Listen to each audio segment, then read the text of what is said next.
So you've been in California for a long time, and Kevin McCarthy has too. What have you known of Kevin in these years? Yeah, I'm born and raised here.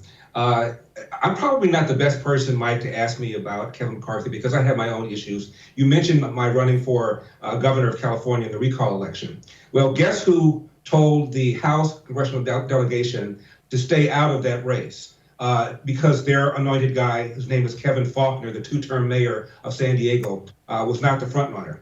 Kevin McCarthy. Kevin McCarthy wanted a guy named Kevin Faulconer, as I mentioned. The state party wanted Kevin Faulconer. I got in with 7.5 weeks left to go in the race.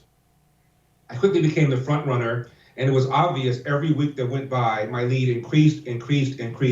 I raised $22 million in 7.5 weeks, far more money than Kevin Faulconer raised, even though Faulconer was running for months. I carried his county, San Diego County, by 30 points, and it was clear, Mike, I was going to be the front runner. You would have thought Kevin McCarthy at least would have given me some verbal support, if not financial support. He did neither. Only 2 members of the House Republican congressional delegation, Doug LaMalfa from the Sacramento area and Michelle Steele from Orange County area endorsed me. Everybody else pretty much stayed out. Darrell Issa went on television and praised me, but he did not formally endorse me. It was all because of Kevin McCarthy believing that I was going to lose the race, and therefore he did not want to expend the money or even give verbal support to me. So I'm a little upset with Mr. McCarthy.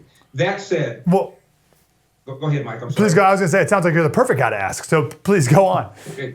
Well, I was being a little ironic. Sure. That said, I don't understand why all Republicans are not members of the Freedom Caucus. I'm from the Republican wing of the Republican Party. I believe in Article 1, Section 8, limited government, low taxes, low regulations, a strong national security. I don't know why all Republicans are not members of the Freedom Caucus. I don't know why we even need to have a Freedom Caucus. So I was cheering these guys on.